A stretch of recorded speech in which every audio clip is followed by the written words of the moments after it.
జవాన్లతో కలిసి నినాదాలు చేస్తున్న ప్రధాని మోదీ, ఇంట్లోకి దూరి మరీ చంపుతాం, ఉగ్రవాదులు ఎక్కడ దాక్కున వదిలిపెట్టాం, పాక్ సైన్యం అండతోనే ఉగ్రవాదుల్లో ధైర్యం, దాన్ని తుడిచేస్తాం, భవిష్యత్తులో మరేదైనా ఉగ్రదాడి జరిగితే సాలిడ్ అటాక్ తప్పదు, మన డ్రోన్లు మిసైల్స్లతో దాయాదికి నిద్రలేని రాత్రులు, పాక్ గడ్డపై తీవ్రవాదం కొనసాగితే ఆ దేశాన్నే రూపుమాపుతాం, త్రివిధ దళాల పరాక్రమం సమన్వయం అమోఘం.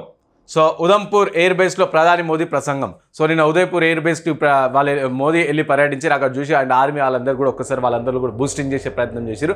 ఎందుకంటే పాకిస్తాన్ చెప్తా ఉంది ఉదయపూర్ ఎయిర్ బేస్ని కంప్లీట్గా మేము డ్యామేజ్ చేసినాం, కంప్లీట్గా మేము కూలో కొట్టేసినాం అని చెప్పారు. సో దానికి సింబాలిక్గా అసలు ఏం చేయలేరు అని చెప్పి చూపించడానికి మరొకసారి సో మన ఇండియన్ ఆర్మీ జవాన్లకి వాళ్ళలో జోష్ పెంచడానికి, ఒకసారి వాళ్ళ మనోధైర్యం పెంచడానికి సో నిన్న మోదీ అక్కడికి వెళ్ళి కూడా ప్రసంగం ఇచ్చారనమాట. ఆపరేషన్ సింధూర్తో పాకిస్తాన్కు స్పష్టమైన లక్ష్మణ రేఖ గీసాం. సో ఆపరేషన్ సింధూర్ ఏదైతే చేశారో సో దానివల్ల పాకిస్తాన్కి క్లియర్గా లక్ష్మణ రేఖ గీసినామని చెప్పి చెప్తారు. ఇంకోసారి ఏదైనా చర్య తీసుకుంటే సో పాకిస్తాన్కి గట్టి దెబ్బ కొడతామని చెప్పేసి కూడా నిన్న మోడీ ప్రసంగించారు. సో ఉగ్రవాదులు ఏ మూలన దాక్కున్నా, పాకిస్తాన్లో ఎక్కడ నక్కినా వారి ఇంట్లోకి దూరి మరీ చంపుతామని ప్రధాని మోదీ వార్నింగ్ ఇచ్చారు. మంగళవారం ఉదయం ఉదంపూర్ ఎయిర్ బేస్కు వెళ్లిన ప్రధాని మోదీ అక్కడ సైనికులను కలిశారు. వారి పరాక్రమాన్ని, ధైర్య సాహసాలను కొనియాడారు. ప్రధాని అక్కడికి వెళ్ళగానే సైనికులంతా భారత్ మాతాకి జై నినాదాలతో స్వాగతించారు. ఈ సందర్భంగా ప్రధాని మోదీ మాట్లాడుతూ ఉగ్రవాదులతో పాటు పాకిస్తాన్ ఆర్మీని సైతం హెచ్చరించారు. పాక్ సైన్యం అండగా ఉందనే ధైర్యంతో ఉగ్రవాదులు ధీమాగా ఉండేవారని, కానీ భారత మిలిటరీ ఆ ధైర్యాన్ని తుడిచేసిందని వివరించారు. టెర్రరిస్టులతో పాటు పాక్ మిలిటరీ బేస్లను ధ్వంసం చేసినట్టు తెలిపారు. ఇక ఆపరేషన్ సింధూర్ దాయాదికి ఒక కొత్త లక్ష్మణ రేఖ అని చెప్పేసి కూడా నిన్న నరేంద్ర మోదీ వాళ్ళకి చెప్పారు. ఇక ఉగ్రవాదాన్ని ఆపే వరకు సింధు ఒప్పందం ఉండదు, కశ్మీర్ ద్వైపాక్షిక అంశమే, మూడో దేశ మధ్యవర్తిత్వం లేదు. సో ట్రంప్ వాణిజ్యం వ్యాఖ్యలు అవాస్తవం, విదేశాంగ శాఖ ప్రతినిధి రణధీర్ జైస్వాల్ సో ఇట్లా మాట్లాడారు కదా. సో సింధు జలాలు ఆపేస్తామని చెప్పారు కదా. సో దానిపైన కూడా కంప్లీట్గా పాకిస్తాన్ నుంచి రాజీ పడేదాకా సింధు జలాలపైన వెనక్కి తగ్గేదే లేదని చెప్పి క్లియర్గా చెప్పారు. అండ్ రెచ్చగొట్టేలా మోదీ ప్రసంగం ఉంది, భారత్ దాడి చేస్తే తీవ్రంగా స్పందిస్తామని చెప్పేసి కూడా పాక్ నిన్న రిటర్న్గా చెప్పింది. ఒకసారి చూద్దాం మనం పాక్ చేసిన కామెంట్స్. సో ప్రధాని మోదీ ప్రసంగం రెచ్చగొట్టేలా ఉంది, కాల్పుల విరమణకు కట్టుబడి ఉన్నాం, భారత్ దాడి చేస్తే తీవ్రంగా స్పందిస్తాం, ప్రధాని మోడీ స్పీచ్పై పాక్ రియాక్షన్. సో పాకిస్తాన్లో సీజ్ ఫైర్ కుదిరిన తర్వాత ప్రధానమంత్రి నరేంద్ర మోదీ చేసిన ప్రసంగంపై పాకిస్తాన్ అభ్యంతరం తెలిపింది. ప్రధాని ప్రసంగం రెచ్చగొట్టేలా ఉన్నదని ఆయన వ్యాఖ్యలను పూర్తిగా తిరస్కరిస్తున్నామని పేర్కొంది. కాల్పుల విరమణకు పాకిస్తాన్ కట్టుబడి ఉన్నదని, కానీ భారత్ ఏవైనా అవాంఛనీయ ఘటనలు పాల్పడితే వాటిని తిప్పుకొట్టడానికి పాకిస్తాన్ సిద్ధంగా ఉన్నదని ఆ దేశ విదేశాంగ శాఖ మంగళవారం పేర్కొంది. ప్రాదేశిక సుస్థిరత, శాంతిని కాపాడుకునేలా, ఉద్రిక్తతలను తగ్గించేలా భారత్ నడుచుకుంటుందని ఆశిస్తున్నట్లు తెలిపింది. కాగా భారత్ దాడిలో బెంబేలెత్తిపోయిన పాకిస్తాన్ సర్ప్రైజ్కు సీజ్ ఫైర్ను అంగీకరించాలని కాలబేరానికి వచ్చిన విషయం తెలిసింది.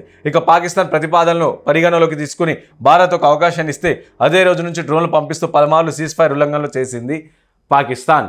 సో ఇట్లా నిన్న పాకిస్తాన్ విదేశాంగ శాఖ నుంచి కూడా రిటర్న్ వచ్చి సో మేము కంప్లీట్గా సైలెంట్ ఉన్నాం, అయినా సరే మోదీ రెచ్చగొట్టేలా వ్యాఖ్యలు చేశారు. సో దీనికి ధీటయంగా అంటే ఒకవేళ ఇండియా ఏదైనా కవ్వింపు చర్యలు చేస్తే, ఎందుకంటే ఆల్రెడీ మనకు తెలుసు పాకిస్తానే చేస్తూ ఉంటుంది, ఆల్రెడీ సీజ్ ఫైర్ ప్రకటించిన 3 గంటల్లోనే అది బ్రేక్ చేసింది.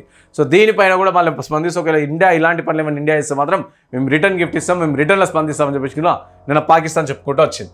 రైట్, ఇక నిజమే మా సైనికులు మరణించారు, మన ఇండియా చెప్తా ఉంది కదా. సో ఆపరేషన్ సింధూర్లో సో పాకిస్తాన్ సంబంధించిన సైనికులు కూడా కొంతమంది చనిపోయారని చెప్పేసి అయితే నిన్న పాకిస్తాన్ అక్కడ అఫీషియల్గా కూడా ధృవీకరించింది. ఆపరేషన్ సింధూర్లో 11 మంది జవాన్లు మరణించినట్టు పాక్ ధృవీకరణ, మరో 78 మంది సైనికులకు గాయపడినట్టు వెల్లడి. సో భారత సైన్యం చేపట్టిన ఆపరేషన్ సింధూర్లో తమ సైనికులు మరణించారని తొలిసారి పాకిస్తాన్ అంగీకరించింది. ఆపరేషన్ సింధూర్ ప్రభావం అంతంతేనని ముందుగా బూకాయించిన క్రమంగా దీనివల్ల కలిగిన నష్టాలను పాకిస్తాన్ వెల్లడిస్తూ వచ్చింది. తమ యుద్ధ విమానం స్వల్పంగా ధ్వంసమైందని అంగీకారానికి తెలిపిన పాకిస్తాన్ తాజాగా ఆపరేషన్ సింధూర్ వల్ల 11 మంది తమ సైనికులు ప్రాణాలు కోల్పోయారని తెలిపింది. మరో 78 మంది జవాన్లు గాయపడినట్టు వెల్లడించింది. ఇందులో పాకిస్తాన్ వాయుసేనకు చెందిన 5 సిబ్బంది మృతి చెందారని, మిగతా వారు ఆర్మీ సిబ్బంది అని తెలిపారు. చనిపోయిన వారిలో స్క్వాడ్రన్ లీడర్ ఉస్మాన్ యూసుఫ్ కూడా ఉన్నట్లు తెలిపింది. ఇక పాకిస్తాన్ సాయుధ దళాలు ఆపరేషన్ బన్యాన్ మార్సుస్ ద్వారా ఖచ్చితమైన పదునైన ప్రతీకార దాడులు నిర్వహించాలని తెలిపింది. ఇక పాక్ ఆర్మీ అధికార ప్రతినిధి లెఫ్టినెంట్ జనరల్ అహ్మద్ షరీఫ్ చౌదరి తమ దేశ ఎయిర్ ఫోర్స్, నేవీ అధికారులతో కలిసి సోమవారం నిర్వహించిన మీడియా సమావేశంలో భారత్లో జరిగిన భారత్తో జరిగిన సైనిక ఘర్షణలో తమ వాయుసేన చెందిన ఓ యుద్ధ విమానం స్వల్పంగా ధ్వంసమైందని వెల్లడించారు. ఆ నష్టం ఏ స్థాయిలో ఉందనే విషయంపై పూర్తి వివరాలు ఆయన బయటపెట్టలేదు. ఇక మరోవైపు భారత వాయుసేనకు చెందిన ఎయిర్ మార్షల్ ఏకే భారతి కూడా తమ పాక్ యుద్ధ విమానాలను కూల్చివేసినట్లు ధృవీకరించారు. ఆ శకలాలు పాక్లో పడిపోయినట్లు పేర్కొన్నారు. ఇక కూలిన విమానం పాక్కు చెందిన మిరాజ్ కావచ్చని భారతీయ మీడియాలో కథనాలు కూడా వస్తున్నాయి. సో ఇట్లా పాకిస్తాన్ మనం చెప్పిన ఆపరేషన్ సింధూర్లో సో భారత్లో పాకిస్తాన్కి కంప్లీట్గా తిరుగులేని దెబ్బ కొట్టినాం, అక్కడ విమానాలు ధ్వంసం చేసినాం, అక్కడ ఆర్మీ కూడా చనిపోయిందని చెప్పేసి మన ఇండియన్ ఆర్మీ ఎప్పటి నుంచో చెప్పుకుంటూ వచ్చింది. అయినా సరే పాక్ అయ్యే అసలు ఏం కాలే, మా ఊరు చనిపోలేరని చెప్పడంతో సో నిన్న ఒకసారి ప్రెస్ మీట్ పెట్టి కూడా కంప్లీట్గా చెప్పారు. అవును, మా దాంట్లో సైనికులు సుమారుగా 11 మంది చనిపోయారు, 11 మంది జవాన్లు చనిపోయారు. అందులో 5 ఎయిర్ ఫోర్స్కి సంబంధించి, మిగతా వాళ్ళందరూ కూడా ఆర్మీకి సంబంధించిన వాళ్ళు చనిపోయారు. అండ్ మా ఎయిర్ బేస్ కావచ్చు, మా పైలట్, మా ఫ్లైట్ కావచ్చు ఒకటి సో స్వల్పంగా మా జెట్ ఏదైతే ఉందో సో అది స్వల్పంగా కూడా దెబ్బలు తాగింది, దానికి స్వల్పంగా కూడా డ్యామేజ్ అయిందని చెప్పేసి కూడా వాళ్ళు చెప్పిన పరిస్థితి.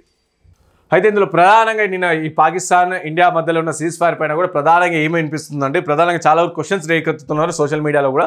సో ఇంతవరకు వచ్చిన ఛాన్స్ని ఎందుకు తీసుకోలేము మనము, ఎందుకంటే ఆల్రెడీ మీరు చెప్పారు, ఆల్రెడీ యుద్ధం ప్రకటిస్తున్నాం, పాకిస్తాన్ ఏమైనా సరే సీజ్ ఫైర్ సంబంధించి సో చిన్న ఎలాంటి ఘటన వచ్చినా సరే మేము యుద్ధం చేస్తామని చెప్పేసి నరేంద్ర మోదీ చెప్పింది కదా. సో ఎందుకు వెనక్కి తగ్గారు అని చెప్పేసి అదొక సోషల్ మీడియా మాధ్యమాలు నడుస్తూ ఉంది. ఇంకోవైపు మీరంతలో అంటే లోపల సీజ్ ఫైర్ ఎందుకు చేశారు, ఎందుకు ప్రకటించారు అని చెప్పేసి కూడా ఒక్క క్వశ్చన్ నడుస్తుంది. ఇంకోవైపు ట్రంప్ ముందుగా ఎట్లా ప్రకటిస్తారు, ట్రంప్ మధ్యవర్తి ఎందుకు, వేరే దేశం మన ఇరు దేశాల మధ్యలో వేరే దేశం ఎందుకు వచ్చిందని చెప్పేసి ఈ విధంగా కొన్ని క్వశ్చన్స్ కూడా రైజ్ చేస్తూ ఉన్నారు.